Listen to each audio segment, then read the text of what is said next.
Imagine the goddess of beauty stuck in a marriage she didn't choose and sneaking around with the god of war. Could a clandestine affair shake the heavens? Aphrodite, the radiant patron of love, was paired off by Zeus with Hephaestus, the lamed blacksmith of Olympus. The match was supposed to prevent jealousy among the gods and keep desire under control, but it quickly turned into a cosmic mismatch. Aphrodite's charm and passion clashed with Hephaestus's solemn devotion to his forge. Enter Ares, the brash embodiment of war. His raw strength and reckless spirit kindled something in Aphrodite that her dutiful husband never could. Their attraction was electric, a union of beauty and aggression that smoldered in private while Olympus believed the marriage of convenience kept the peace. If love and war were opposites, their chemistry proved otherwise. Away from watchful eyes, Aphrodite and Ares embarked on a secret affair that reads like a celestial soap opera. Ares, fierce on the battlefield, became tender in the goddess's embrace. Aphrodite, bored by the monotony of a marriage arranged to calm male egos, found excitement in Ares' dangerous charisma. Their clandestine rendezvous were carefully planned around Hephaestus' work schedule. In hidden groves and behind palace columns, the lovers whispered promises and ignited passion. Their liaisons were the talk of Olympus's grapevine, yet for a while they escaped notice. Ancient bards described how love and war, though seemingly opposite forces, drew each other like magnets. The goddess of desire discovered that passion could be just as fierce as battle, and the god of war learned that vulnerability could be intoxicating. They were enthralled to both the thrill of secrecy and the intoxicating power of their union. Secrets rarely stay hidden, and in a world watched over by a sun god, Helios, the all-seeing eye of day, witnessed the lovers embracing. His golden chariot carried him across the sky, and nothing escaped his gaze. One morning he saw Aphrodite and Ares entangled in love's embrace and felt compelled to speak. He flew to Hephaestus and recounted the scandal unfolding in his own bed. The story cut Hephaestus to the core.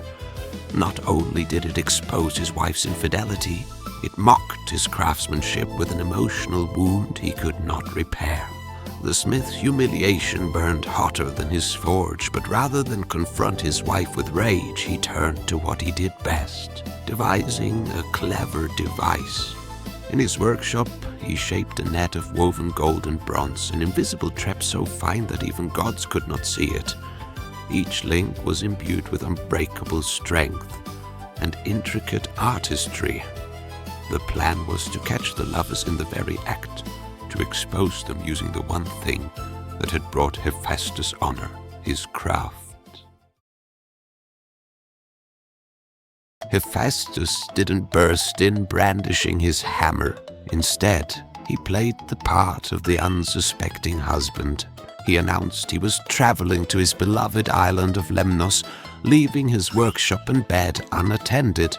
Before departing, he draped the shimmering net over his marriage bed and hung additional chains from the rafters.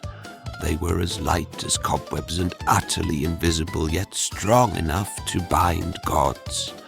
Ares watched Hephaestus leave and saw an opportunity. He hurried to the goddess of love, took her hand and whispered that her husband was gone. Why not steal another afternoon of passion? Aphrodite agreed, believing the coast was clear. As they lay together on the bed, the hidden mesh sprang to life. The golden threads cinched tight around their limbs, pinning them together mid-embrace. Legs tangled, arms locked, they were caught in the most compromising position imaginable. They struggled but couldn't move. The harder they pulled, the tighter the chains grew. Instead of lovers' whispers, there were gasps and curses as the pair realized they had been ensnared by the world's finest net. before we continue our tale of divine mishaps. The oracle whispers that only the worthy remember to like and subscribe. So prove your favor with the gods and strike that button before Zeus thinks you forgot. The blacksmith turned back before reaching Lemnos. Guided by Helios's warning, he rushed home to find his trap full. At the doorway, he paused, heart racing, then flung the door wide and roared for all Olympus to hear. He summoned Zeus and the other male gods. Come see this spectacle. Look upon the outrage done to me in my own bed. One by one the immortals assembled. Poseidon, Hermes, and Apollo stood at the threshold, but the goddesses remained indoors out of shame or solidarity with Aphrodite.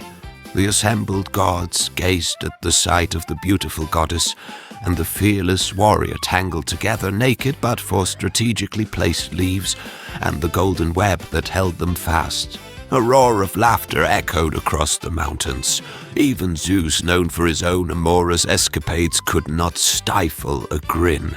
They traded quips about slow and steady craft, defeating swift and careless passion.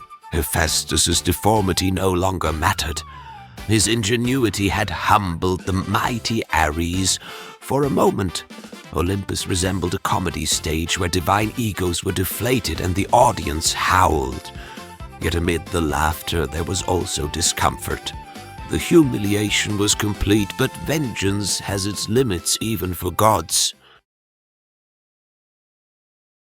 One deity did not laugh. Poseidon, lord of the sea and brother to Zeus, took pity on the trapped lovers and sought to end the spectacle. He stepped forward and addressed Hephaestus with measured words.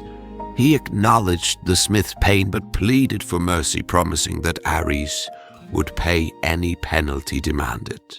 Hephaestus hesitated. A pledge on behalf of a philanderer seemed unreliable, and he feared being cheated again. Poseidon persisted and offered himself as collateral. If Ares fled without paying his debt, Poseidon would settle it personally. This assurance satisfied the smith. With a grim nod, Hephaestus released the net and freed the embarrassed pair. Ares bolted to his homeland in Thrace, while Aphrodite escaped to Paphos in Cyprus to recover her dignity. For a time they remained apart. The scandal cooled. But passions do not vanish easily. Eventually, the goddess of love and the god of war resumed their affair away from Hephaestus's workshop. Their union produced a brood of children who embodied various aspects of their parents. Deimos and Phobos, spirits of terror and fear, Harmonia, goddess of harmony, and even Eros, whose arrows spark desire in mortals and gods alike. The net incident did not end their romance. It simply added a legendary chapter to their story.